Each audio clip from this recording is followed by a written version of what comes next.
రాష్ట్ర ప్రజలకి, ముఖ్యంగా రాష్ట్రంలో ఉన్నటువంటి లక్షలాది మంది 22A బాధితులందరికీ నమస్కారం. పుల్లయ్య గారు ఎంతగా మా పోరాటం, మా ఉద్యమం, మేము చేస్తున్నటువంటి పని ద్వారా ఎంతగా ఇన్స్పైర్ అయ్యారంటే, వాళ్ళ అబ్బాయికి అపెండిక్స్ బరస్ట్ అయ్యి సెప్టిక్ అయ్యి పెద్ద ఆపరేషన్కి లోనైతే ఆ పిల్లాడిని ఇంట్లో దింపేసి మా ఎమ్మట వచ్చేసారు. అలాగే జితేంద్ర గారు, రిటైర్డ్ డిఆర్ఓ గారు, స్పెషల్ గ్రేడ్ డిప్యూటీ కలెక్టర్, ఆయన్ని మేమేమి ఇన్వైట్ చేయలే, మాకు అసలు పెద్దగా పరిచయం లేదు. మేము చేస్తున్నటువంటి పోరాటాన్ని ఆయనే గుర్తించి గమనించి మేము ఎక్కడికి వెళ్తున్నామో తెలుసుకుని విజయనగరం ఆయనంతటా ఆయనే వచ్చారు. ఎక్కడి నుంచి? రాజమండ్రి నుంచి వచ్చారు. సో నేను అనేది ఏంటంటే, ఎంతోమంది ఇలా స్వచ్ఛందంగా ఈ ఉద్యమంలో భాగస్వాములు అవుతున్నారు. బాధితులు ఇవాళకి కూడా కొన్ని జిల్లాల్లో అయితే, ముఖ్యంగా ఉత్తరాంధ్ర జిల్లాల్లో అయితే బాధితులు చాలా భయంలో ఉన్నారు.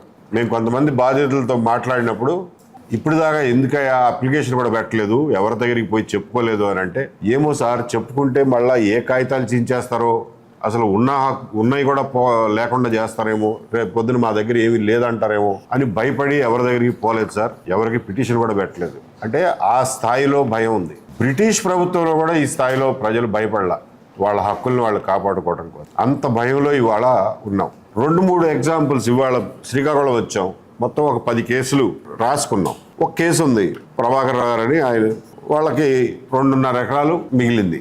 ఏంటి వాళ్ళకి 1928లో పర్లాకిమిడి రాజుగారి దగ్గర నుంచి వీళ్ళు కొనుక్కున్న సేల్ డీడ్ ఉంది. డబ్బులు ఇచ్చి కొనుక్కున్న సేల్ డీడ్ మొత్తం సుమారుగా 7 ఎకరాలు. 7 ఎకరాల్లో కొంత ఎస్సీ కాలనీకి ల్యాండ్ ఎక్విజిషన్ చేశారు, కొంత కరెంట్ ఆఫీస్కి సబ్స్టేషన్కి ల్యాండ్ ఎక్విజిషన్ చేశారు, కొంత కాలువకి ల్యాండ్ ఎక్విజిషన్ చేశారు. కాంపెన్సేషన్ ఇచ్చారనుకోండి ఆ రోజుల్లో. చివరికి వీళ్ళ దగ్గర 2.5 ఎకరాలు మిగిలింది. ఆ 2.5 ఎకరాలు తీసుకెళ్లి గబుక్కుని 22Aలో పెట్టేశారు. 1928లో కొనుక్కున్న ల్యాండ్ అప్పటి నుంచి రికార్డు ఉంది. అప్పటి నుంచి వీళ్ళ కుటుంబం కిందే ఉంది. మళ్ళీ అమ్మకాలు, కొనుగోళ్లు కూడా జరగల, ఒకే కుటుంబం కింద ఉంది. ఇవాళ వచ్చి 2.5 ఎకరాలు 22Aలో పెట్టారు. ఏంటి ఆ 22A అంటే, అబ్బే అది నరసింహస్వామి వారి గుడికి సంబంధించింది అంటారంట. ఆయన అడిగేది ఒకటే, ఆ గుడి ఎక్కడ ఉందో చూపించండి. అసలు ఆ గుడే లేదు. నరసింహస్వామి వారి గుడి అనేది ఎక్కడా లేదు, వాళ్ళ చుట్టుపక్కల ఎక్కడా లేదు. గుడి ఎక్కడుందో చూపించండి బాబు. ఆ గుడికి, ఆ స్వామి వారికి ఎవరు దానం ఇచ్చారో ఆ దానం పట్టా చూపించండి, మేము భూమి వదిలేసి వెళ్ళిపోతాం అంటున్నారు. ఇది దుర్మార్గం స్థాయి. ఇంకొక దాంట్లో నేను పొరపాటు చెప్పాను. ప్రభాకర్ రావు పర్లాకిమిడి రాజా గారి దగ్గర కొన్నది 1959లో, 28 కాదు. సరే, ఇంకొకటి 1928లో 17 ఎకరాలు కొనుక్కున్నారు ఒకళ్ళు. దాని రిజిస్ట్రేషన్ సేల్ డీడ్ ఉంది. బ్రిటిషు రాజు గారి ముఖ చిత్రంతో ఉన్నటువంటి జ్యుడిషియల్ స్టాంప్ పేపర్ మీద, విక్టోరియా మహారాణి ఎవరో ఆ రాజు, ఆ స్టాంప్ పేపర్ మీద రాసిన 1928 డాక్యుమెంట్ ఉంది. 17.5 ఎకరాలు. అందులో ఒక 6.5 ఎకరాలు చెరువు అని ఉంది. ఆ చెరువు కూడా అమ్మారు. చెరువు కూడా ప్రైవేట్ చెరువు, అంటే కుంటలు ఉంటాయి, కొన్నిసార్లు చెరువులు ఉంటాయి, వాళ్ళ ఇష్టం. అది పబ్లిక్ చెరువు కాదు, ప్రైవేట్ చెరువు. ఆ చెరువు కూడా శిస్తులు కట్టారు. ఇప్పుడు దాదాపు 100 సంవత్సరాల తర్వాత వచ్చి ఇది చెరువు అని ఉంది కాబట్టి గవర్నమెంట్ది అంటారు. చెరువులు, కుంటలు ప్రైవేట్ ఉండకూడదా అని చెప్పి దాన్ని ఇప్పుడు 22Aలో పెట్టేశారు. ఈయన అడిగేది ఏంటంటే, మేము చెరువుగానే ఉంచుతాం మానవా, కాకపోతే అది మా ప్రైవేట్ చెరువు, అందులో నుంచి మా పొలాలకే పారతాయి తప్ప అది జనాలకి వెళ్ళే నీళ్లు కావు, ఎవరు పట్టించుకునే వాళ్ళు లేరు. అలాగే ఇందాక కుర్రాడు వచ్చాడు అజయ్, 75 సెంట్లు భూమి. ఎప్పుడో తాతల కాలం నాడు 50 సంవత్సరాల కిందట ఇచ్చినటువంటి అసైన్మెంట్ 75 సెంట్లు. ఇవాళ దానికి 15 మంది వారసులు ఉన్నారు. అందులో 3-4 ఆడపిల్లలు కూడా వచ్చారు. ఈ 75 సెంట్లు నేషనల్ హైవే ఆనుకుని ఉంది.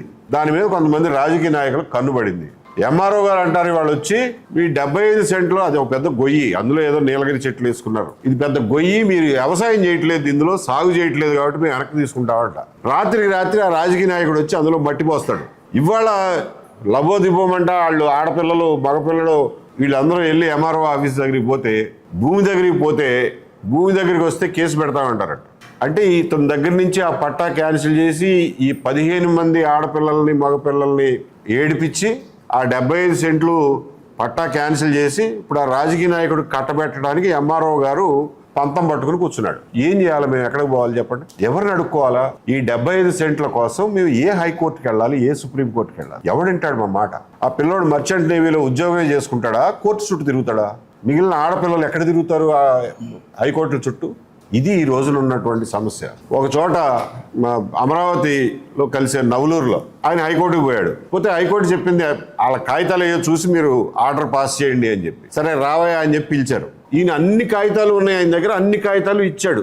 ఇచ్చి ఎక్నాలెడ్జ్మెంట్ కూడా తీసుకున్నాడు కాగితాలు ఇచ్చినట్టుగా. మళ్ళా కోర్టులో గవర్నమెంట్ ఎఫిడవిట్ వేయాల్సిన రోజున ఏమని వేస్తారంటే, మేము పిలిచామండి, ఆయన దగ్గర ఏమి కాగితాలు లేవంట, కాగితాలు చూపించలేదు మాకు అని చెప్పి ఒక తప్పుడు పచ్చి అబద్ధపు ఎఫిడవిట్ వేస్తారు. ఈయన అబద్ధపు ఎఫిడవిట్ వేసాడని మళ్ళీ ఈయన ఇంకొక లాయర్ని పెట్టుకుని ఇంకొక 1,00,000 ఖర్చు పెట్టుకుని మళ్ళా కోర్టుకు వెళ్ళాలంట. ఇది రెవెన్యూ డిపార్ట్మెంట్ పరిస్థితి. తిరుపతిలో అట్లాగే ఎంఆర్ఓ అంతకు ముందు ఇచ్చిన కాగితాన్ని చూపిస్తే ఇప్పుడున్న ఎంఆర్ఓ లేదు అది ఫేక్ కాగితం అంటాడు. సుబ్బారెడ్డి గారని ఆయన కేసు, ఇది ఫేక్ కాగితం అని అంటున్నాడు మా ఎంఆర్ఓ, కాబట్టి ఇది ఫేక్ కాగితం అని చెప్పి కలెక్టర్ కూడా కళ్ళు మూసుకుని రాస్తాడు. మరి ఏం చేయాలి ఇప్పుడు అంటే CCLA దగ్గరికి పోమంటాడు. ఏంటి కర్మకు? దీనికోసమేనా స్వాతంత్రం తెచ్చుకుంది మనం?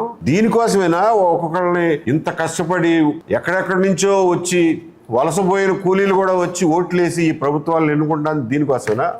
ఒకసారి 151, ఒకసారి 164 సీట్లు ఇచ్చి వాళ్ళని మహారాజుల్లాగా గద్దెనెక్కిచ్చే దీనికోసమేనా? ఈ బాధలు పట్టడం కోసమేనా? ఏమనుకుంటున్నాయి ప్రభుత్వాలు? ఏమనుకుంటుంది ఈ రెవెన్యూ డిపార్ట్మెంట్? అసలు ప్రజల గురించి ఏమనుకుంటున్నారు మీరు? కొంచెం అన్నా వెరపలేదు. ఇంత చేసి ఇన్ని లక్షల మందిని, ఇన్ని లక్షల ఎకరాలు, ఇన్ని లక్షల ఫ్యామిలీస్ ని ఇబ్బంది పెట్టి అందులో నుంచి ఒక 500, 1000 ఎకరాలు తీసేసి వీళ్ళ ఫ్లెక్సీలకి క్షీరాభిషేకం చేయాలంట. మనం ఆ పాలు ఒకటి దండగ మళ్ళీ వాళ్ళ ఫ్లెక్సీలకి క్షీరాభిషేకం చేయాలా? వాళ్ళకి జేజేలు కొట్టాలి. అబ్బో మా భూమి మాకు ఇచ్చాడు. అసలు నువ్వేమిటరు? నా భూమి తీసుకోవడమే ఒక దొంగతనం. తిరిగి ఇచ్చిందని దొంగలకి మనం సన్మానం చేయాలా? చెప్పండి. దొంగలు ఉంటారు, దొంగతనం చేస్తారు, పట్టుబడతారు, కోర్టులో మన సొమ్ము మనకి ఇప్పిస్తారు. ఆ దొంగని తీసుకొచ్చి మనం సన్మానం చేస్తామా? అట్లా ఉంది ఇది. ముఖ్యమంత్రి గారిని వాళ్ళ అధికారులు, వాళ్ళ చుట్టూ ఉండేటటువంటి ఉన్నతాధికారులు ఎంత తప్పుదోవ పట్టిస్తున్నారో ఒక్క ఎగ్జాంపుల్ చెప్పి ముగిస్తా. కర్నూలు జిల్లా బేతంచెర్ల మండలం గూటిపల్లిలో 2600 ఎకరాలు రైతుల భూమి, పట్టా భూములు వక్ఫ్ బోర్డు కింద పెట్టేసి దాన్ని 22A పెట్టారు. పెడితే దాని మీద లోకాయుక్తకి పోయి అక్కడి నుంచి హైకోర్టుకు పోయి కొట్లాడితే హైకోర్టు వాళ్ళు బాగా సీరియస్ అయిపోయి, మీరు ఎఫిడవిట్ పలానా తారీఖు కల్లా ఎఫిడవిట్ వేయాలి, మీరు 8వ తారీఖు కల్లా ఎఫిడవిట్ వేయాలి అని అంటే వీళ్ళకి తప్పని పరిస్థితుల్లో కాళ్ళు చేతులు ఆడక ఆ 2600 ఎకరాలు వక్ఫ్ బోర్డుది కాదు. ఒక్క ఎకరం కూడా వక్ఫ్ బోర్డుది కాదు. అసలు వక్ఫ్ బోర్డు అనడానికి అక్కడ ఏ రకమైనటువంటి ఆధారాలు లేవు అని చెప్పి కలెక్టర్ అంతకు ముందే ఒక రిపోర్ట్ ఇచ్చాడు. అయినా సరే 22Aలోంచి తీలా. సరే హైకోర్టు ఇది లాస్ట్ వార్నింగ్, 8వ తారీఖున మీరు ఎఫిడవిట్ వేయండి అంటే 6వ తారీఖు 7వ తారీఖున హడావిడిగా జీవోలు ఇచ్చేశారు. CCLA గవర్నమెంట్ నుంచి జీవోలు ఇచ్చారు వాటిని తీసేస్తూ 22A ఇచ్చి 8వ తారీఖున ముఖ్యమంత్రి గారు బనగాలపల్లి టూర్ ఉంటే ఈ రైతులందరినీ అక్కడికి పంపించి ముఖ్యమంత్రి గారితో పబ్లిక్ మీటింగ్లో చెప్పిస్తారు. 2600 ఎకరాల్లో 2000 తీసేశారు, మళ్ళీ ఇంకా 600 అట్టాగా ఉంచారు. అది ఇవాళకి అవలా. 2000 ఎకరాలు నేను తీసేశాను 22Aలో నుంచి, చూడండి ఎంత గొప్ప పని చేశాను అని చెప్పి ముఖ్యమంత్రి గారితో చెప్పిస్తారు. ఎవరు సిగ్గుపడాలి? ఇక్కడ ఎవరు సిగ్గుపడాలి? ఆ అధికారులకు ఏమన్నా సిగ్గుందా? అసలు బుద్ధి ఉందా? ముఖ్యమంత్రితో అటువంటి అబద్ధం చెప్పించడానికి మీకు బుద్ధి ఉందా? అసలు కోర్టు ఆదేశాలకి తప్పని పరిస్థితుల్లో నువ్వు తీసి ఏదో స్వచ్ఛందంగా తీసినట్టు, ముఖ్యమంత్రి గారు చెబితే తీసినట్టు, ఏంటి బిల్డప్, ఏంటి షో ఆఫ్? లక్షల మంది ఇక్కడ అలో నారాయణ అని చెప్పి ఏడుస్తుంటే ఇలాంటి పై మెరుగులు, ప్రోపగాండా, పబ్లిసిటీ మీద మీరు ధ్యాస పెట్టేది. ప్రజల సమస్య తీర్చడానికి కదా ధ్యాస పెట్టాల్సింది. ముఖ్యంగా బాధితులకు ఒకటే చెప్తున్నాం, మీరు ఏమీ చింతపడద్దు, మీరు ఒత్తిడికి లోనవద్దు. ముందు నిద్రాహారాలు మానుకోమాకండి. ఈ 22A కింద ఉన్నటువంటి లక్షలాది ఎకరాలని నోటీస్ ఇవ్వకుండా 22Aలో పెట్టినటువంటి ప్రతి ఎకరాన్ని ఆ జీవోలు క్యాన్సిల్ చేసి మళ్ళీ 22Aలో నుంచి విముక్తం చేసేదాకా మేము ఈ పోరాటాన్ని ఆపం. మీరు ఎటువంటి పరిస్థితుల్లోనూ అధైర్యపడద్దు, ఎవ్వరికి లంచాలు ఇవ్వద్దు, ఏ రాజకీయ నాయకుడి దగ్గర సాగిలపడద్దు. అది మన ఆస్తి, మన ఇంటికి తీసుకొచ్చి మన ఆస్తి మనకు అప్పచెప్పేదాకా ఈ పోరాటం కొనసాగుతుందని చెప్పి బాధితులందరికీ చెప్తున్నాను. ఇందులో మీ 22Aలో పెట్టారు, భూమి మీ దగ్గరే ఉంది, వ్యవసాయం చేసుకుంటున్నారు, లేకపోతే ఇంట్లో ఉంటున్నారు. మీకు ఇమ్మీడియట్ ఇబ్బంది ఏమి లేదు అన్న వాళ్ళు ముందు అసలు ప్రశాంతంగా ఉండండి. అది ఖచ్చితంగా 20 డేలోంచి బయటకు వస్తుంది. లేదు అర్జెంటుగా ఎవరైనా అమ్ముకోవాలి, లేకపోతే తాకట్టు పెట్టుకోవాలి, లేకపోతే ట్రాన్స్ఫర్ చేయాలి, లేకపోతే పార్టిషన్ చేసుకోవాలి అనుకున్న వాళ్ళు అర్జెంట్ కేసుల్లో ఎవరైనా ఉంటే వాళ్ళ కోసం విజయవాడ కేంద్రంగా ఒక సహాయ కేంద్రాన్ని ఏర్పరచాలని చెప్పి ఆలోచిస్తున్నాం. జితేంద్ర గారు లాంటి వాళ్ళు స్వచ్ఛందంగా ముందుకు వచ్చి సహాయం చేస్తామంటున్నారు. కాబట్టి విజయవాడలో ఒక 22A భూబాధితుల సహాయ కేంద్రం ఒకటి ఏర్పాటు చేసి అర్జెంట్ కేసులు మీకు ఏమన్నా ప్రాణం మీదకి వచ్చిన కేసులు ఏమన్నా ఉంటే వాటిని ముందుగా చౌకగా త్వరితంగా అయిపోయేటటువంటి లోకాయుక్త సిస్టంలో ట్రై చేసి అక్కడ కాకపోతే ఆ తర్వాత మళ్ళీ హైకోర్టుకి వెళ్ళడానికి మీకు సలహాలు ఇవ్వడం కోసం ఆ కేంద్రం సహాయం చేస్తుంది. 4-5 కుర్రాళ్ళు మీకు ఫోన్లో అందుబాటులో ఉండి ఎప్పుడంటే అప్పుడు సరైనటువంటి సలహాలు సూచనలు ఇవ్వడానికి ఉంటారు. ఓన్లీ అర్జెంట్ కేసులు మనకు వాళ్ళ ద్వారా హ్యాండిల్ చేద్దాం. అంతే తప్ప మీరు లంచాలు ఇవ్వడానికి కానీ వీళ్ళని బతిమాలడానికి కానీ లేకపోతే సగం మీరు తీసుకోండి సగం మాకు ఇచ్చి ముందు విడుదల చేయండి అని చెప్పే కాళ్ళ బేరానికి రావద్దు అని చెప్పి 22A బాధితులందరికీ, రాష్ట్ర వ్యాప్తంగా ఉన్న బాధితులందరికీ తెలియజేస్తున్నాను. ఈ సహాయ కేంద్రం ఏర్పాట్ల గురించి త్వరలోనే పబ్లిక్గా మీ అందరికీ ఆ వివరాలన్నీ తెలియజేస్తాం. ప్రభుత్వానికి నేను ఆఖరిగా చెప్పేది ఒకటే, మీరిచ్చినటువంటి ఆలోచన లేకుండా, వెరిఫికేషన్ లేకుండా, నోటీస్ లేకుండా, ఎటువంటి విచారణ లేకుండా మీరిచ్చినటువంటి 22A జీవోలు, ఆ నోటిఫికేషన్లు అన్నిటినీ ఒక్క కాగితంతో, ఒక్క ఆర్డర్తో, ఒక్క ఆదేశంతో దాన్ని ఉపసంహరించుకోండి. వాటన్నిటినీ రద్దు చేయండి.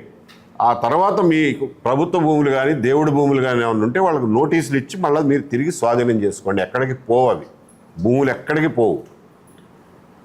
అంతే తప్ప ఇన్ని లక్షల మందిని ఏడిపించడమే మీ ధ్యేయం, ఇదే మీ పరిపాలన సామర్థ్యం అని అనుకుంటే మీరు ఆ విషయంలో రిగ్రెట్ అయ్యే రోజు చాలా దగ్గరలోనే ఉందని చెప్పి ప్రభుత్వానికి తెలియజేసుకుంటూ 22A బాధితులందరినీ సంయమనంగా, ధైర్యంగా, ఒత్తిడికి లోను కాకుండా ఉండమని చెప్పి వాళ్ళందరికీ నా తరఫున నా సాలిడారిటీ ప్రకటిస్తూ సెలవు తీసుకుంటున్నాను. శ్రీకాకుళం ప్రజలకు, మీడియాకు అందరికీ నా కృతజ్ఞతలు. వాళ్ళని అడగండి, బాధితులను అడగండి, మమ్మల్ని అడిగితే అదొక బోగస్ అండి. అరే వాడు 75 సెంట్లు అసైన్డ్ ల్యాండ్ కొట్టేయడానికి చూస్తున్నాడు ఎంఆర్ఓ. వాళ్ళు రెవెన్యూ క్లినిక్ పెట్టి ప్రజలను బాగు చేస్తారని అనుకుందామా? అని నమ్మేదానికి ఉందా చెప్పండి.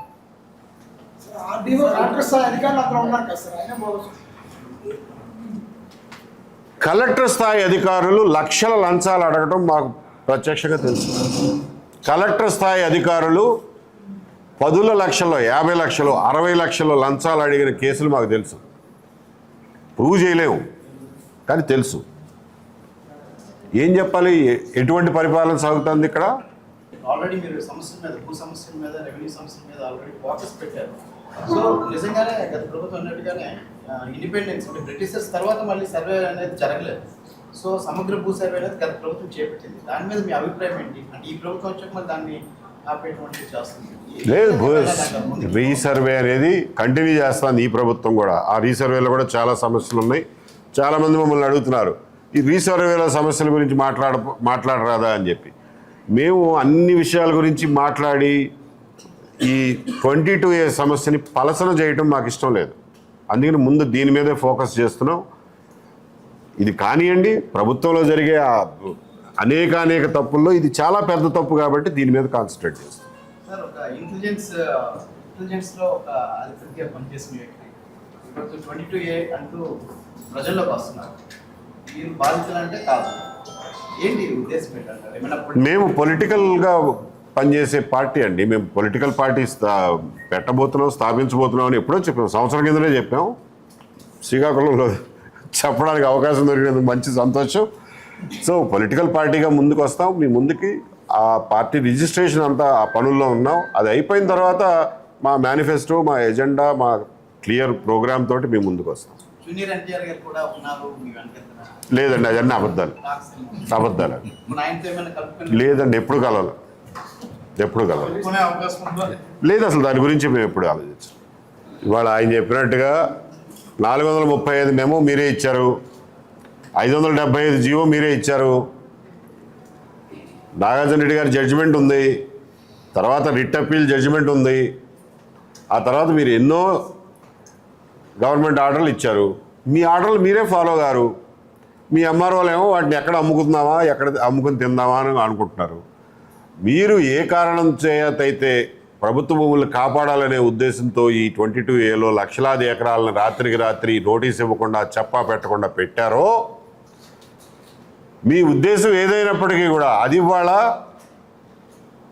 రెవెన్యూ శాఖకి, రాజకీయ నాయకులకి ఒక ప్రధాన ఆదాయ వనరుగా మారింది. మీరు ఏదో చేయబోతే, మీరు అయ్యవారం చేయబోతే అది కోతై కూర్చుంది. కాబట్టి తప్పు జరిగింది, అరే పొరపాటు అయింది అని చెప్పి ఎవరో చూడకుండా లెంపలేసుకుని ఆ జీవోలను రద్దు చేయండి, పని వదిలిపోతుంది. మళ్ళీ మీ ప్రభుత్వ భూములు ఏమైనా కావాలంటే ఉన్నాయి అనుకుంటే నోటీస్ ఇచ్చి తీసుకోండి. ఇది ఒక్కటే పరిష్కార మార్గం తప్ప వేరే ఏ రకమైనటువంటి జండూబామ్ చిట్కాలు, జిందా తిలిస్మాత్ చిట్కాలు ఈ క్యాన్సర్ని నయం చేయడానికి పనికిరావు అని చెప్తున్నాం. Thank you. శ్రీకాకుళం జిల్లాకి లక్ష్మణ గారు కుర్రాడు నిన్న ఆయనంతటా ఆయనే వాలంటరీగా వచ్చి విజయనగరంలో ఇవాళ ఈ కార్యక్రమం అన్ని ఏర్పాట్లు చేయడంలో సహాయం చేశాడు. ఆయన వాలంటీర్గా ఉండి, కోఆర్డినేటర్గా ఉండి శ్రీకాకుళం జిల్లాలో ఉన్నటువంటి 22A సమస్యలన్నింటినీ క్రోడీకరించి లిస్టులు తయారు చేసి ఫోన్ నెంబర్లు, పేర్లు, అడ్రస్లు కలెక్ట్ చేసి మా సహాయ కేంద్రంతో సంధానకర్తగా ఉంటాడు.